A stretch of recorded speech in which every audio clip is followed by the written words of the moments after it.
Africa Cool, la chaîne authentique. Les chiens à bois, la caravane, hein? Passe. Les chiens à bois, la caravane, hein? Passe.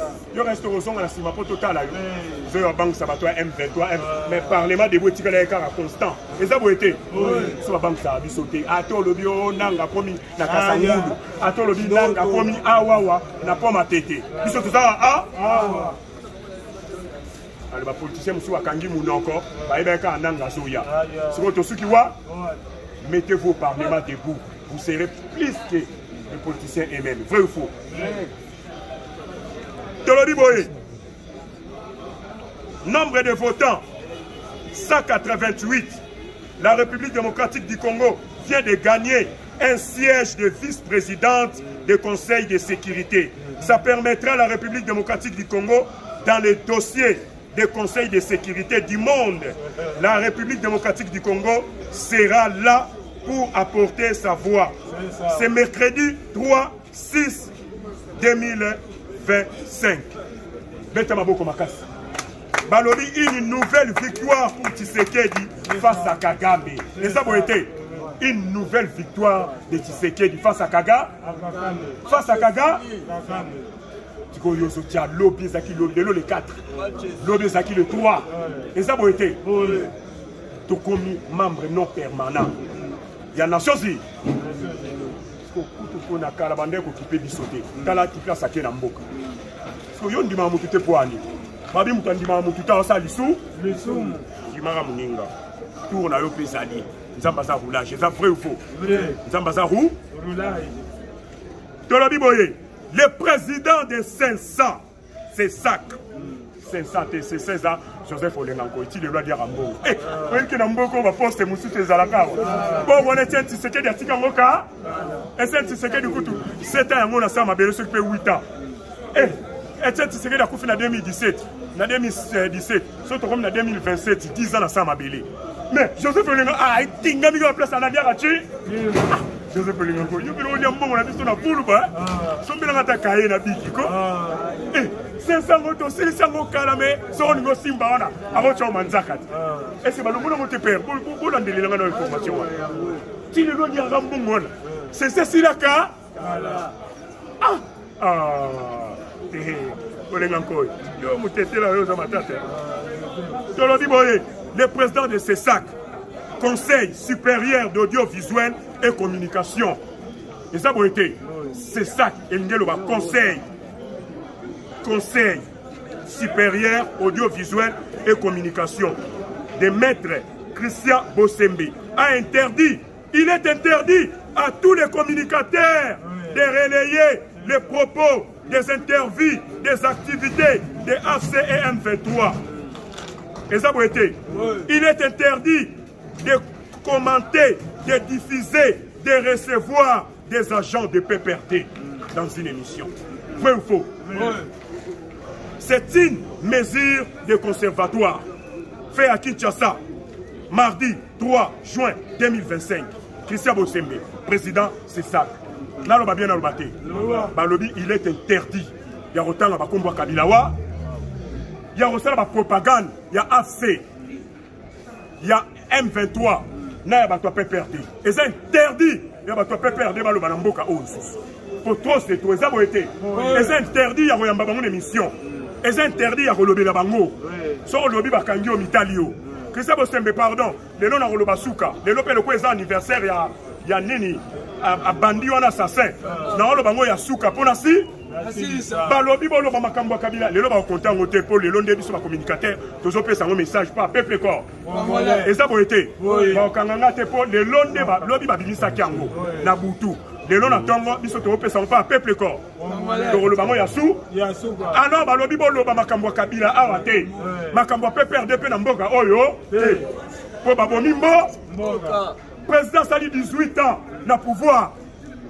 Il a fait des discours sans même donner une condoléance. N'a peuple à Bomi. Nous nous plaisons à la Goma. N'a pas bien le battre. Entre parenthèses, n'a pas bien le battre. Paul Kagame, Barcelone Kabila. N'a pas comme on est à Souka. Pour les deux, au revoir. Les aboyés. Barcelone Kabila. N'a pas bien le battre.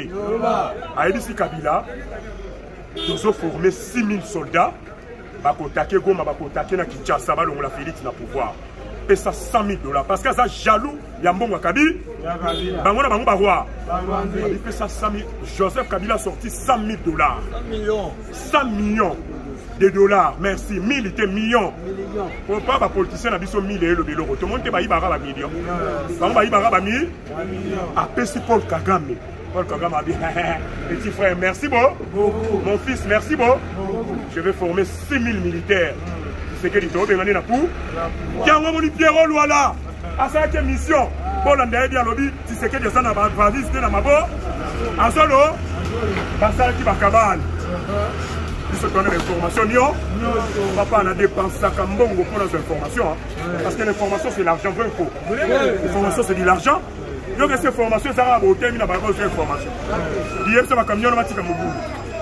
Et ça va été. Alors to lobby boy. Après 100 millions de dollars. Kagame a reçu 100 millions de dollars. Alors je vais former 5 000 soldats pour qu'ils attaquent Kinshasa.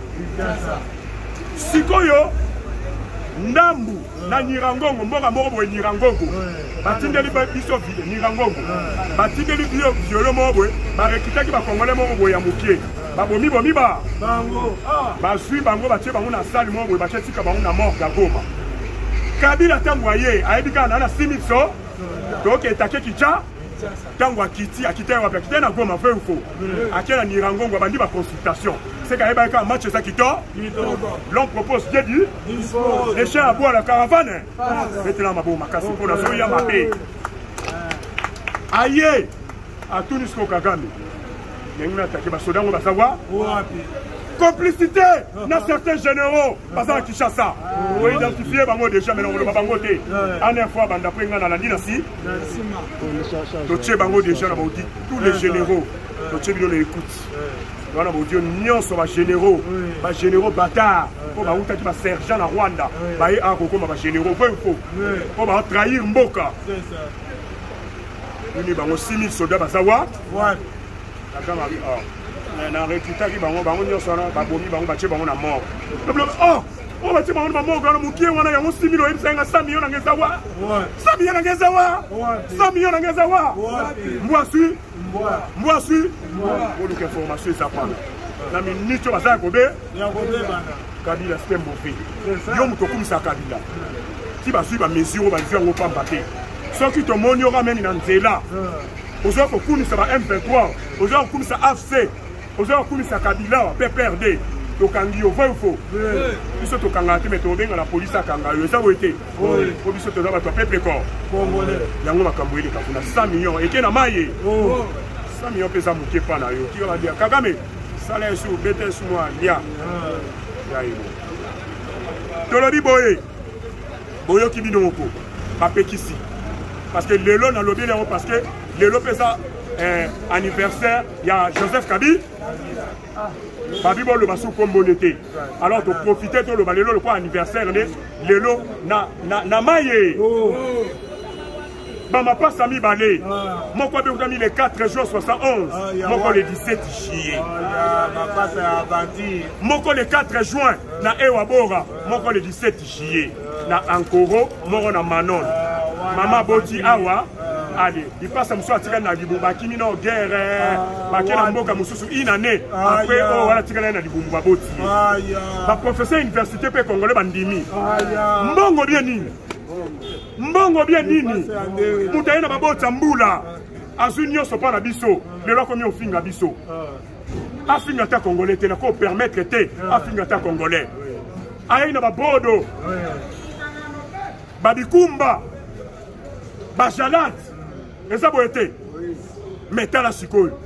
Aïe, à l'union soit. Puisque nous sommes tout le monde qui est né qui veut ou faux. À ta fête, t'as pas basaï nango. À l'été, fête, ah. Fête, on a pas que dans ce moment bisso. Tokebo et Balubi. Boulou Kambamba pour aller à comme accord. Moi, c'est à Tanzanie, naïe, babi maman. Zonga non en Tanzanie. Ah, faut tout bâtir, tout bâtir les mots à Congo. Pour bazo bitena on a biso ke toza ba paya photo za moi sa congolaise maman livre lembe photo sourire yo zonga na photo et ça peut être oui et ça peut être oui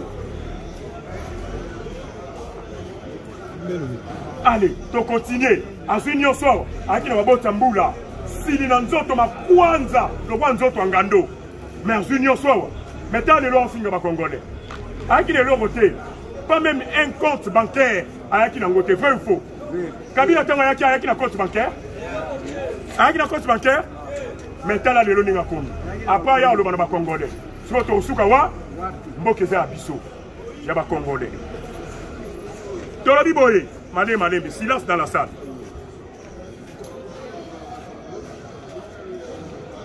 Une vidéo qui circule dans les réseaux sociaux. Nos vaillants soldats de Wazalendo montrant devant la population une grande somme d'argent provenant de Joseph Kabila pour la corruption de Wazalendo et militaires congolais. Mais, mission échouée, nos forces de défense restent loyaux et patriotes. Voilà. On a la vidéo à corrompre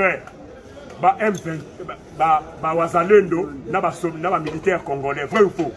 Kabila pesi tala ma poke ba dollar. 1000 dollars eza bon liboke wana eza ko. Ba pe ba ye na la place publique batali yango population sepela ata c'est boka bolango ba tali yabo pesa 100 dollars na muntu to lia to mela. Eza mbongo na bi tango utaka yaka na mbongo. Azata na compte bancaire, azata na sapatu. Azata na sous-vêtement. Kuna na sazara muta. Teni wane ndo denda dedaka kuna se muta. Nyoso yeko sila aw. Siko yo ya ko ibisa biso. Aina bakaleso toboka. Tolobi boye. Maître personne comme moi n'a pas dérangé. Le ministre de l'enseignement, le ministère de l'enseignement a lancé les épreuves hors session de l'examen d'État 2025. Seuls les enseignants de l'école primaire sont autorisés à assurer la surveillance. Toute dérogation à cette règle sera sanctionnée. Bakomi kozwa bako bato parti politique moko songolo bayena bakombo na bango ba surveiller examen d'état makambo komiti par l'état siliki a lobité bato parti politique badani bako yo surveiller examen d'état bato bako surveiller des examens d'état ba enseigner école prix et ça bon été ba enseigner école primaire bangonde ba ça censé ya ko surveiller examen d'état mutu mususu te ba parti politique ya Congo awa ekoti si ba liste ba mama bi pupula baye banani baye badani baye ti ba moni moyen te commis des ordres ba fundi pas aller l'état le dit pas question so ba commis kombolo te surveiller kuna so ba kangiyo okoti bolo ba enseigner école primaire nde baza censé ya ko surveiller examen d'état vrai ou faux boyoki dans l'équipe. À partir de l'année académique prochaine, tous les étudiants vivant avec handicap vont commencer à payer que la moitié des frais académiques et des loyaux et logements. Beta maboko makasi. Balobi boye, ba étudiant na ba étudiante nyonso. Obuka na likolo, otambula na beki, oza handicap, obukata na lisu, okata na litoi, oza handicap kaka oza mobimba te. On va en foutre la moitié. Son minerval les a $500, on va en foutre $250. Mettez la Fatima beaucoup. N'a lobby bien, bande de connaissances handicapés. Du coup, ça l'a raté. Fatia, il y a un ministère. A-t-il un ministère des personnes vivant avec handicap. Et ça bien zaté. C'est là qu'il y a Zalaka. Fatia, tiens, Moussou, maman, on a. Yo, maman, il règne Keba. Papa c'est le ministère. Tout le monde a sous Bakoka, papa doit enseigner un bon boulevard. Parce que vous avez un ministère. Tout le monde a sous handicapé, va enseigner un bon boulevard. Vrai ou faux? Parce que vous avez un ministère, vous avez un budget. Soit Batouana Nyon Sopé, ça va moi $100, Badouka moi et l'eau Massa. Tout le monde a un monde à souté. Dans la maman maman aux osas, bah ici un ministère des personnes vivant avec handicap. Il y a comme qu'on soit tout bien étudié, avant de engagé. T'as la maman, est-ce que t'as la moutou vraiment? Ah non, ça va très bien. Babi Bakoka, Babi personne vivant avec handicap. Babi ministère. Kuna nyonso. Webi soto la ministère wana. tout le monde a bakoka, bavadio, bababa, bandundu, batata, tout le monde a bangoku. Kuna badani bazalate, vrai ou faux? Kuna ba maman aimé, ba maman jolie bazalate. Kuna kaka bangona ba. Mais ce que chose grave, a dit bandéoné nyos la famille bien aché. Mutu wana mi. On dit bandéoné nyos aché la famille wana. Ba obuka ne la ku. Soko tient mutu bien, soko tient mutu normal. Na ministère wana personne vivant avec handicap. Ba ozo handicapé ku. Ba obuka na mako. To laquelle bango. Yo zwa kaka. Tala, Congolais zangandeni. Sera Kabila zala raté. Fatia ya Yokimao. Alors, le ministère des personnes vivant avec un bonsoir. Bah, ça a pitié dans Bango. Chaque ministère, ils ont la pitié. Alors, tout le monde a sauté, bah, tu vas en bon, on a boulevard. Vrai ou faux? Tout le monde a sauté, bah, tu vas en bon, on a boulevard. Aux a ministère, aux a bon. Na côté du ministère, on a bien qui est visité. Na talaka, bah, toi bien.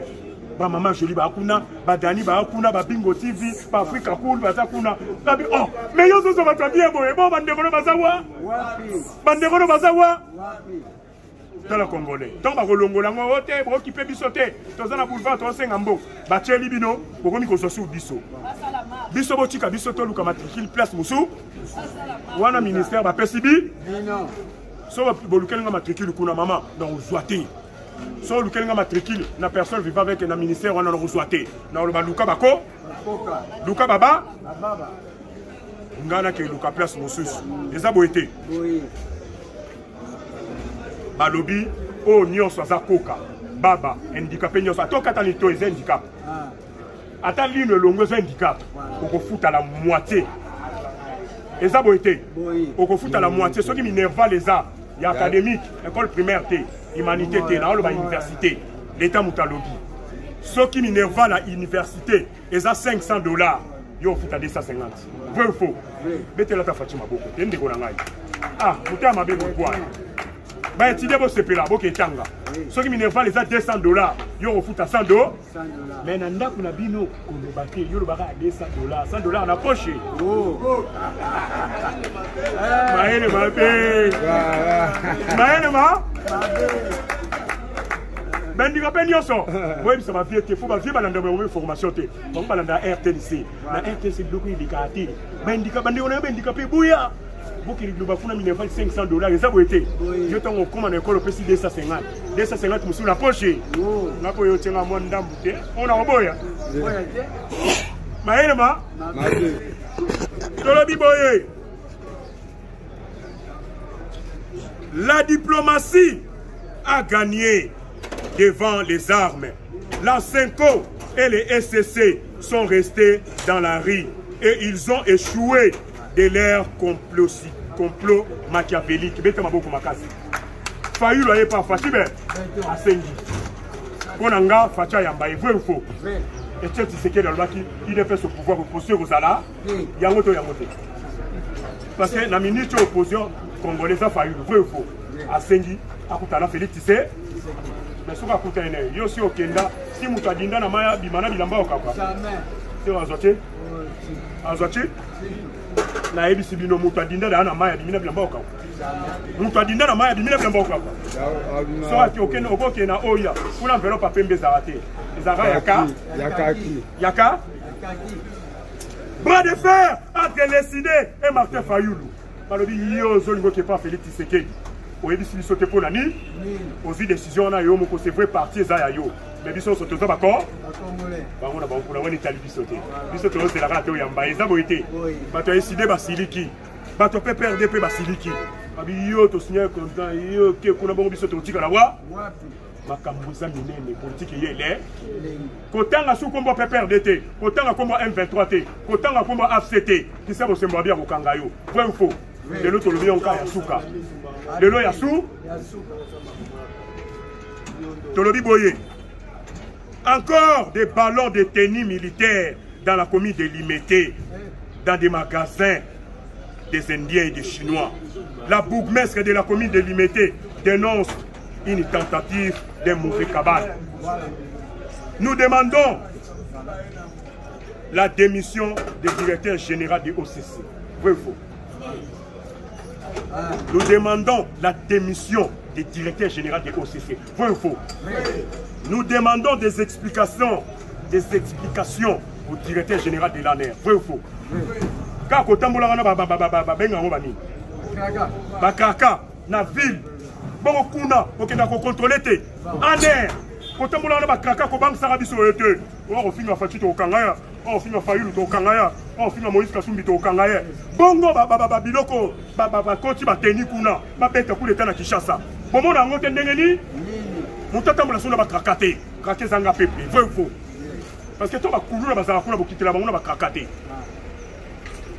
na ba radio wana ça la répéter kraka ça la répéter gata ka kuna ba yebi binoté quand on fait accéder na pouvoir le makambo ba bureau de abou ya botambola poani ko nzambo ka ba ito sisa makambo kwa yebi uta na opposition yebi ke botraka sa batu mbalambi mbalebe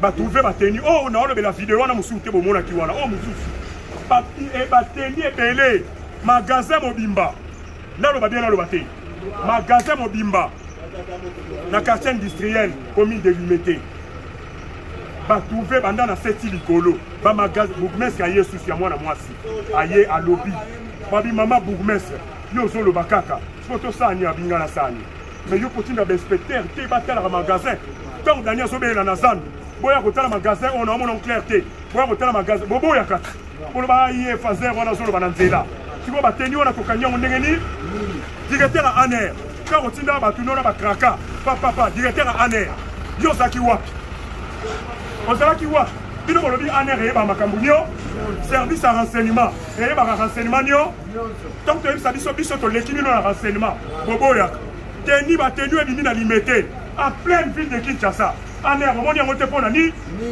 OCC musala contrôle OCC musala contrôle ozo contrôler te pona ni eza boete OCC na sengi na directeur général à OCC na dijwa na e balongola ba na lo ba bien na lo baté camarade na sala na pora ya boma so matati na sera kadila siko afatike sera kadila balo so mokenye na si de l'écart en assemblée nationale boyo kaka wana za camarade na ngai ekiti a vérifier balo so ebeba périmé babenga ngo abi mundele wana non ndenge zabo eloso ke Kinshasa te loso ebeba bozonga na photo place mo uti na ngoso biwa mundele abisi mais qui ça ngo kokota oh yo étranger na congolais na ba pareil nyos na sali musala na lobike kota te yo lobie kota ndela na biyo na bien kota yo kota ta yo ndele wana sur pareil a bengi directeur général OCC numéro 1 OCC na Kinshasa na Kinshasa ada donc nous avons boya côté là na ena loso moko awa mo boya côté ça va na benga directeur général a bengi camarade nga frère ndeni ni yo zo boya patron konzi na verfiango ezama be ezama lamu nyose po voilà directeur wana bengi Jesus directeur a bengi mundele alo non il s'est vérifié mais il faut que ça m'a dit pour là on est là habité chef à 250 sacs adjoint à 30 sacs mon directeur a joué un camarade là fais faire les sango vous continuez là les sango yo on comme ça là les sango camarade là les sarata saini ameki ko insister moi mon qui tara chef na yo chef et ça m'a fait nabi qui ça ngo la mon on fait bien à la Kinshasa habité ba pareil opesanga yango oyo ekoye lobi eza mabe bilekisa yango eleka toliango bien toliango te OCC keba yango zomona fondation ya Henri Massine Zoya pour la contrôle ya ba produits locaux eza boete mais bato ba bundisa yango tala tozo kende wapi tosengi na directeur général OCC a démissionné avant que le pire arrive parce que ba teni on de continuer ba vérifier en te quand on vérifie biloko ba indien a na boutique pour aller aux sardine aller aux chintu ba biloko eza kuna bo vérifier te pour ani ANER ba teni eza ona balinga ba beta coup d'état wa yo mona ki ngo tendengeni ANER ozomona kama beka onga ne renseignement fachi mutu akengela kwezanza fachi beton mutu akengela kwezanza na lobby ngo officiellement mutu akengela kwezanza ko ba eko boma Kabila le père na bureau nani ayebaki Babomi Kabila na bureau. Est-ce que le directeur de renseignement Bengaki a signalé que Kima a Bengaki entourage des Amabé. Amoni bateni me balobate. Baye bi kezalaki wana. Vrai ou faux? Bon na olobani. Non na olobani. Baye parce que bango de service wana. C'est que baye bi kezalaki wa. Malobana nga yango wana. Na olobani oni ke boye bakite. Ah bino service à faire. Bon l'état boliaka ya nini. C'est que baye ba kezalaki wa. To qu'est-ce qu'on peut vérifier? To que est-ce qu'on a justice to vérifier. Boye bi. Tolobi boye. Tolobi boye. Mauvais cabal. Nous demandons la démission des DG à OCC. Nous demandons les explications à l'administrateur général de l'ANER. Comment un grand nombre de détenus militaires s'est trouvé dans un dépôt en pleine capitale de la ville de Kinshasa? Comment? Allez, botika batwa lo baboy. So bon ni prosa Costa Mutamba. Bino nyo so ma match abidi botiena ba ministre na matoi. So bon ni côté kuna bateni côté kuna bobombeli fachi. Fachi ana limité loko ezate et loko ezate. So ki Costa Mutamba bino so bobimi na basuki ya pembe. Ote faut Costa Mutamba se justifie. En se justifier té asa innocent vrai faux. So bokangie biso so toke makala totonti makala. 10 000 personnes à Makala. Alors que ça rapporte à 1500 personnes. Pourquoi on laisse ça biso? Nous devons changer la constitution, vrai ou faux? Car cette constitution a été mal élaborée, mal conçue. Et puis elle ne reflète pas l'image de la population congolaise. Inventée par des étudiants belges à l'université de Louvain. Sur 21 personnes qui ont fait rédiger cette constitution, il y avait 18 étrangers et 3 Congolais. C'est quoi, Tozo Kendewa? Alors mes chers amis, Tolobi, Balobi, bon le basus makambo AFCT, M23T, sur le lobby c'est ça à Kangiyo. Vrai ou faux? Sur le lobby makambo Kabila, parce qu'à Salima Bemini, jamais un président avant ça 18 ans a balouké la sous mbo, mais d'autres qui est délogé, dans le bien dans le bâté. Par commando en moment déjà baillé, au bakendo on se bemba bien rimana. Bakiti dans la terre, Kabila sur aux alapoma, qui m'a dalibé, basali complot contre yo. Aza munguna nazo signaler suni koki mate vandara wa toyo kutelo wana ba komando mbuma moko ba ye déjà o ba kindo se bemba bia kimana bazana 6 pamba ba ko kwesa Kinshasa mo bimba 6 personnes pas au beti masa se yezo te ba ba yelo ka ba bloquer obo ba yeno tikicha alors e baluke li bango basali réunion Bertel ici moi Kanda Sultan Makenga Kanda Paul Kagame ka Joseph Kabila ka mbongo moko di wana 100 millions et bani place kete bali yango c'est vrai bali yango vrai ou faux bali yango baksa mususu bali yango eza mbongo mbo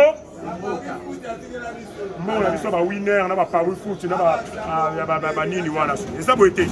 Alors merci à Félix Antoine Tshisekedi moko tombolo mo mailo kaninda subwa bilombo mo ditongo moto en compagne mo mai habitala moto wa bantu.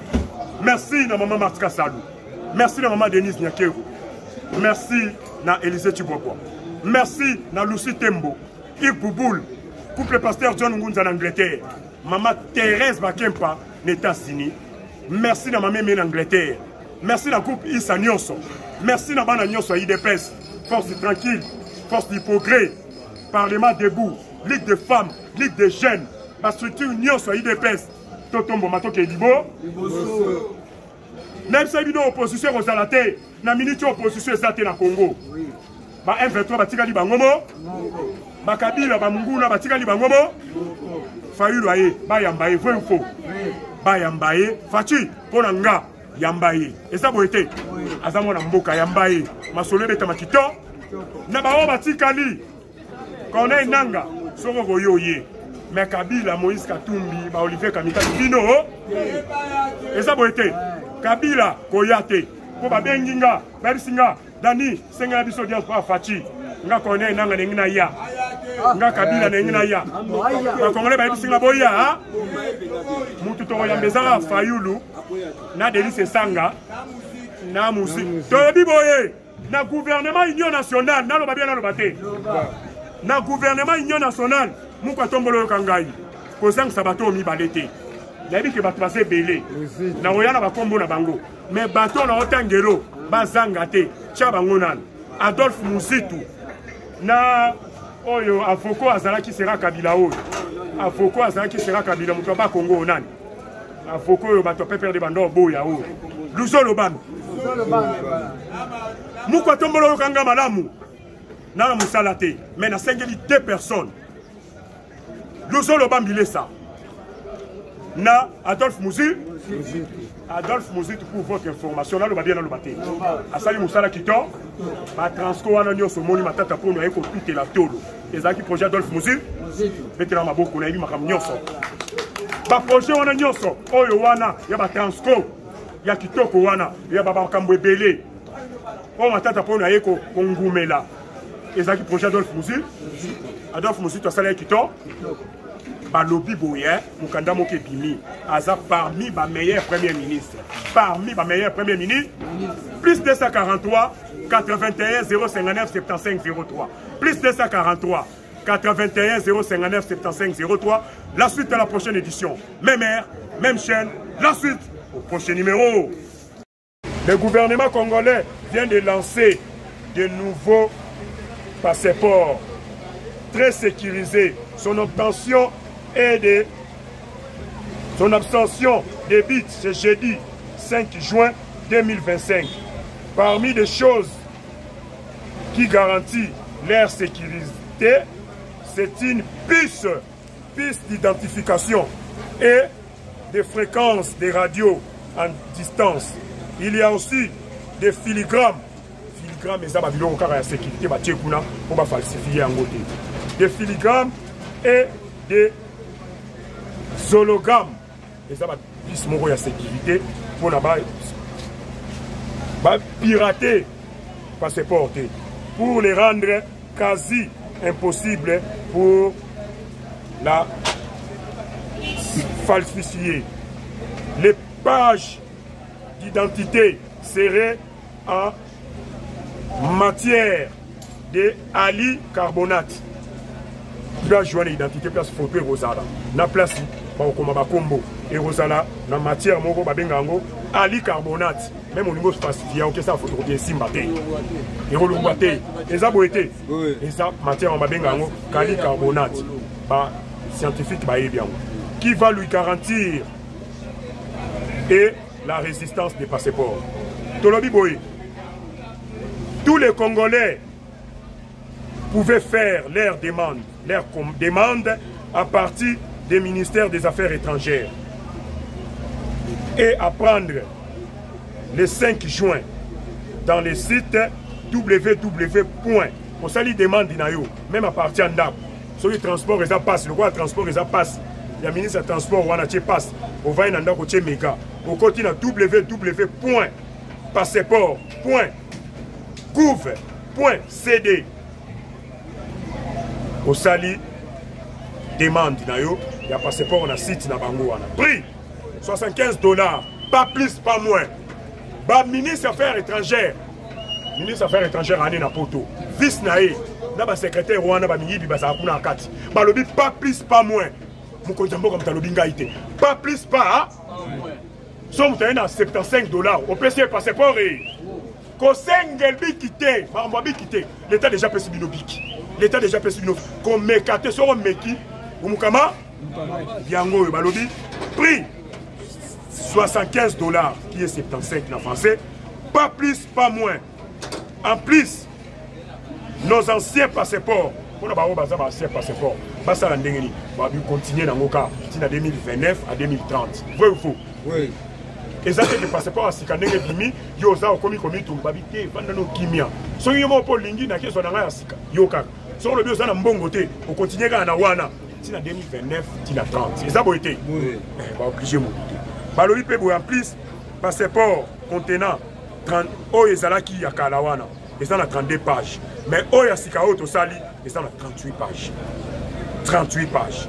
Notez bien, tous ceux qui ont leur ancien passeport, vous allez continuer à utiliser jusqu'au 2029 ou 2030. Vrai ou faux? Oui. Ma passeport à Kala.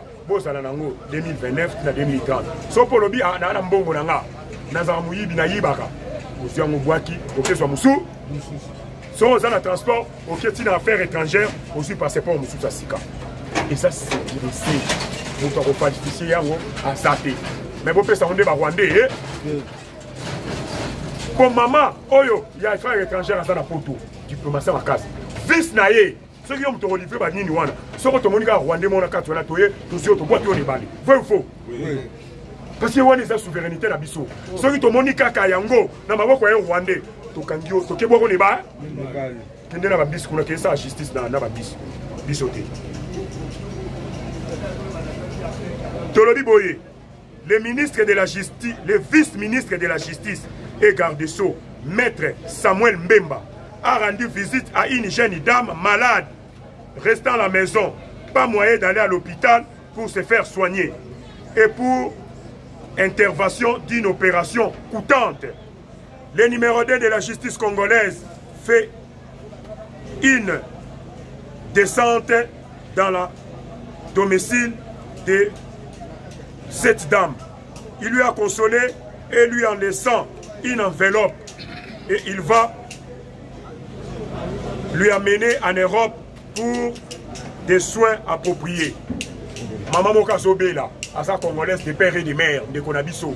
A Bélé alors, à Zata, la même place à Ovanda, les hommes à B, même moyen de soit Zate. Samuel Mbemba na Moumawanaye, à Kende Kotala, les aboïtés. À t'allier, à fortifier, à pessier mbongo, à ça, ça va examen awa. Ce qui est opération, awa, et senga, poto, à mémier na poto. Vrai ou faux?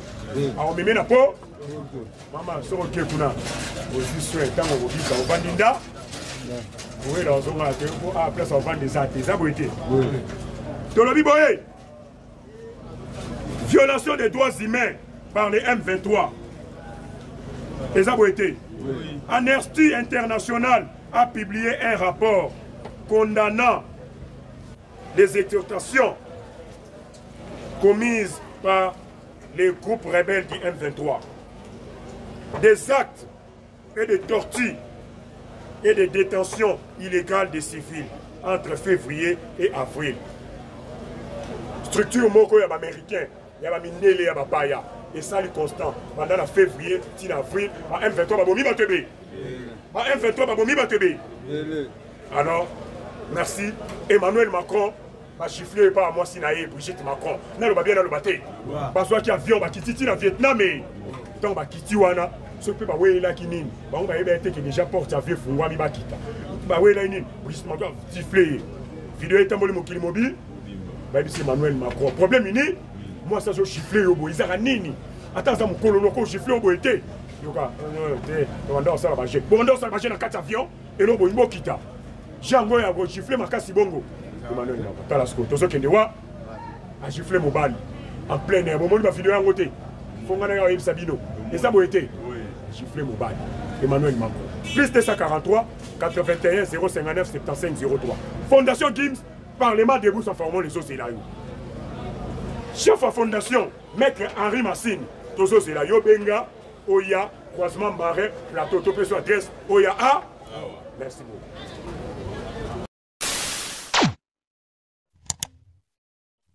Africa cool, et après cool, Africa cool, après cool, le quoi cool ma topi.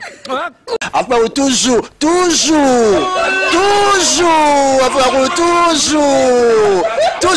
après c'est bon. Et ça chaîne est bien, et puis vous êtes très rapide.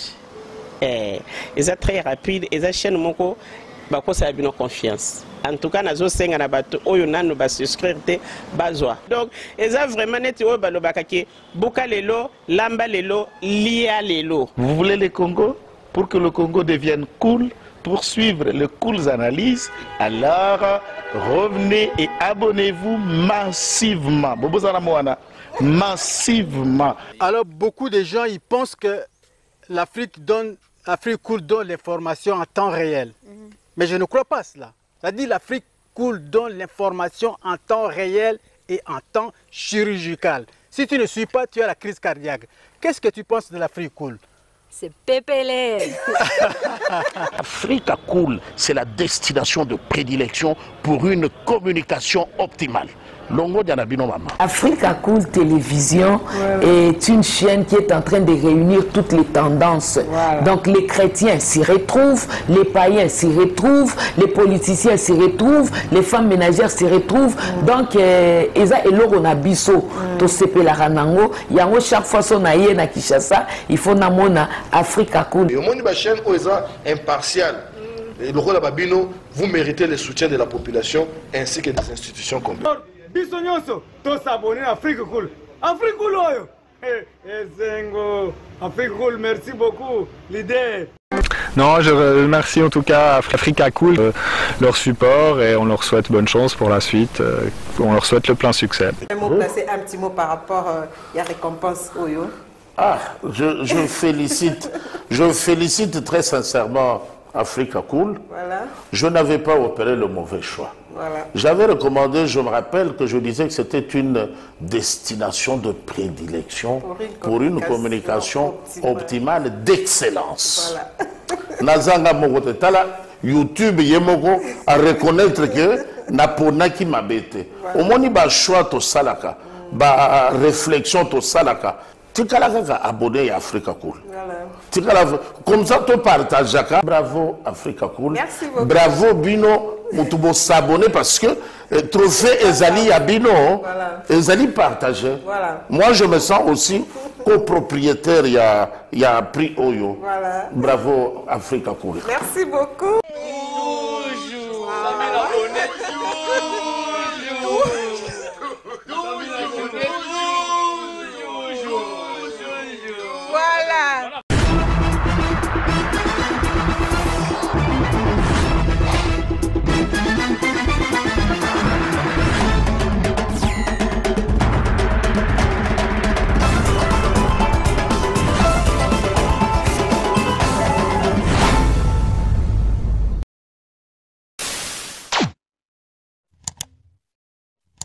Africa Cool, et abena cool, Africa Cool, abena cool, le quoi cool matopi. Enfin, toujours,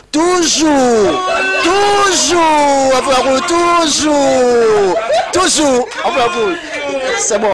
Et ça chaîne est bien, et puis vous êtes très rapide. Et ça très rapide, et ça chaîne moko, bah quoi ça a bien confiance. En tout cas, nazo senga na bato oyo nanu ba souscrire te bazwa. Donc, eza vraiment neti oyo balobaka ke boka lelo, lamba lelo, lia lelo. Vous voulez le Congo?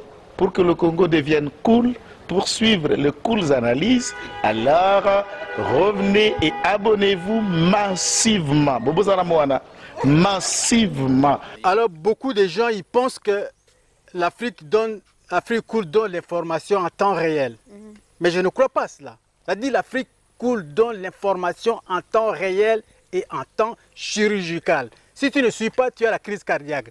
Qu'est-ce que tu penses de l'Afrique Cool? C'est PPLR. Africa Cool, c'est la destination de prédilection pour une communication optimale. Longo Dianabino Mama. Africa Cool Télévision est une chaîne qui est en train de réunir toutes les tendances. Donc les chrétiens s'y retrouvent, les païens s'y retrouvent, les politiciens s'y retrouvent, les femmes ménagères s'y retrouvent. Donc Eza Eloro na biso to sepela ranango yango chaque fois son aye na Kinshasa, il faut namona Africa Cool. Et au monde de la chaîne Oeza impartial. Et le rôle de Babino, vous méritez le soutien de la population ainsi que des institutions complètes. Bisognoso, tous s'abonner à Afrique Cool. Afrique Cool, Afrique Cool, merci beaucoup. L'idée. Non, je remercie en tout cas Africa Cool, leur support et on leur souhaite bonne chance pour la suite. On leur souhaite le plein succès. Placer un petit mot par rapport à la récompense Oyo. Ah, je félicite très sincèrement Africa Cool. Je n'avais pas opéré le mauvais choix. J'avais recommandé, je me rappelle que je disais que c'était une destination de prédilection pour une communication optimale d'excellence. Nazanga Mogotala, YouTube Yemoko a reconnaître que Napona qui m'a bêté. Au moins, il y a choix to salaka, ba réflexion to salaka. Tu as abonné à Africa Cool. Comme ça, tu partages. Bravo Africa Cool. Merci beaucoup. Bravo Bino. Tu s'abonner parce que trophée Ezali Abino, Ezali partagé. Moi, je me sens aussi copropriétaire, il y a prix Oyo. Bravo, Africa Cool. Merci beaucoup.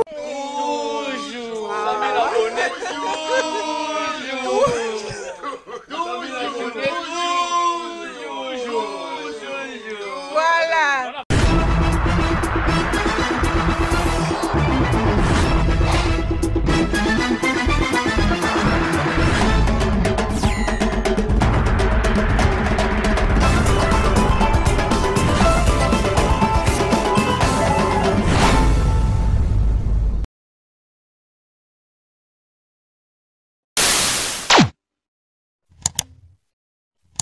Africa cool. Et abena cool. Africa cool. Abena cool. Le quoi cool matopi. Enfin, toujours.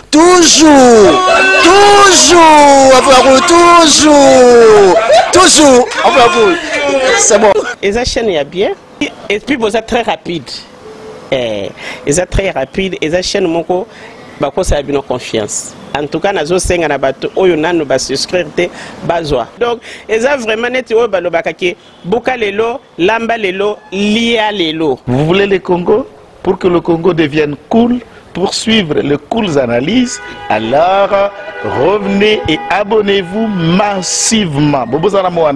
Massivement. Alors, beaucoup de gens ils pensent que l'Afrique cool donne l'information en temps réel. Mais je ne crois pas cela. C'est-à-dire l'Afrique cool donne l'information en temps réel et en temps chirurgical. Si tu ne suis pas, tu as la crise cardiaque. Qu'est-ce que tu penses de l'Afrique cool? C'est PPLR. Africa Cool, c'est la destination de prédilection pour une communication optimale. Longo Dianabino Mama. Africa Cool Télévision est une chaîne qui est en train de réunir toutes les tendances. Donc les chrétiens s'y retrouvent, les païens s'y retrouvent, les politiciens s'y retrouvent, les femmes ménagères s'y retrouvent. Donc Eza et Lorona Bisso, to sepe la ranango, yango chaque fois son aïe na Kinshasa, il faut namona Africa Cool. Et au monde de la chaîne Oeza impartial. Et le rôle de Babino, vous méritez le soutien de la population ainsi que des institutions complètes. Biso nyonso to s'abonner à Afrique Cool. Afrique Cool oyo. Zengo. Afrique Cool, merci beaucoup leader. Non, je remercie en tout cas Africa Cool, leur support, et on leur souhaite bonne chance pour la suite. On leur souhaite le plein succès. I'm coming from Johannesburg. I'm one of the subscribers of Africa Cool. This is a great channel. You watch news that are very fast. I would like to ask everybody to subscribe and then stay tuned. Thank you very much. Placer un petit mot par rapport à la récompense Oyo. Ah, je félicite très sincèrement Africa Cool. Voilà. Je n'avais pas opéré le mauvais choix. Voilà. J'avais recommandé, je me rappelle que je disais que c'était une destination de prédilection pour une communication optimale d'excellence. Voilà. Nazanga Mogote Tala, YouTube Yemoko à reconnaître que Napona qui m'a bêté. Au moins, il y a choix to salaka, ba réflexion to salaka. Tu as abonné à Africa Cool. Comme ça, tu partages. Bravo Africa Cool. Merci beaucoup. Bravo Bino. Tu dois s'abonner parce que trophée Ezali Abino, Ezali partagé. Moi, je me sens aussi copropriétaire. Il y a prix Oyo. Bravo Africa Cool. Merci beaucoup.